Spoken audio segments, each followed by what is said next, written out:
আসসালামু আলাইকুম, সবাই কেমন আছেন? তো দেখতেই পাচ্ছেন কি রান্না চলছে আজকে। তো এখানে বাবুর্চি দিয়ে আজকে খিচুড়ি রান্না হবে, সবজি খিচুড়ি গরুর মাংস দিয়ে। আর এখানে গরুর মাংস সবজি সব একসাথে দিয়ে সুন্দরভাবে কষাচ্ছে, রান্না করছে। তো এরকম জায়গার মধ্যে খিচুড়ি রান্না করলে ভালো লাগে। আর যেহেতু শীতের সিজন এসে গেছে, তো আমার হাজব্যান্ড প্রত্যেক শীতের সময় এরকম মাসে 2বার থেকে 3বার বাবুর্চি দিয়ে খিচুড়ি পোলাও টোলাও রান্না করে সব ফ্রেন্ডরা আমাদের বাসায় সবাই মিলে ঝুলে খাই, অনেক মজা হয়। তো দেখতে পাচ্ছেন বাবুর্চিকে নাড়াচাড়া দিচ্ছে, আমি একটু দূরের থেকে ভিডিও করছি, এটা আমাদের উঠানে। তো ওই আরেকজন দেখছেন চুলার আগুনেরই বাড়িয়ে দিচ্ছে রান্নার জন্য।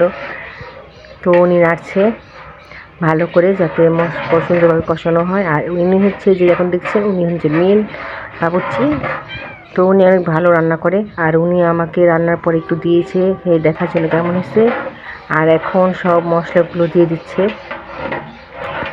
ডাল টালিগুলো দিয়ে দিচ্ছে, দেখুন ভালোভাবে নাড়াচাড়া করছে। আর এই দেখতে পাচ্ছেন এখানে আরও কিছু জিনিস দিয়ে দিচ্ছে রান্নার জন্য। তো এভাবে রান্নাটা অনেক ভালো লাগে খেতে, আমার ছেলে মেয়েদের তো অনেক পছন্দ ওনার হাতের রান্না।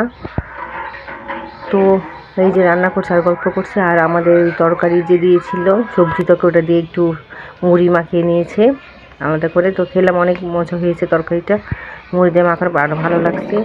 তো এই দেখতে পাচ্ছেন খিচুড়িটা রান্না রেডি হয়ে গেছে। আর উনি ভালোভাবে চুলা নামানোর পরে ভালোভাবে নেড়ে চেড়ে দিচ্ছে, দিয়ে তারপর একটু ঢেকে দেবে যাতে সব কিছু নিচে থেকে উপরে একদম ভালোভাবে মিশিয়ে নিচ্ছে, যাতে সব কিছু মশলা সব কিছু মিশে যায় ভালোভাবে।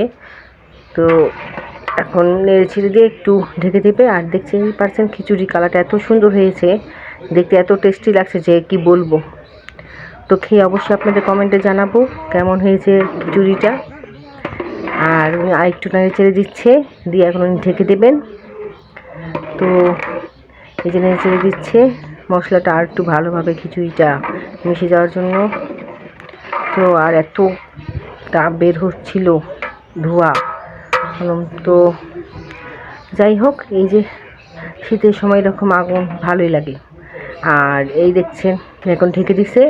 আর এখন উনি চারপাশে এই যে কয়লাগুলো, কাঠের যে কয়লা হয়েছে ওই কয়লাগুলো দিয়ে দিচ্ছে, চারপাশে কয়লা দিয়ে উনি ঢেকে দিয়ে যাতে খিচুড়িটা গরম থাকে। আর যখন সবাই খাবে গরম গরম খিচুড়িটা খাবে। তো যাই হোক, রান্নাটা প্রায় শেষ। আর আমার ভিডিওটা যদি আপনার কাছে ভালো লেগে থাকে অবশ্যই লাইক কমেন্ট শেয়ার করে পাশে থাকবেন। আল্লাহ হাফেজ।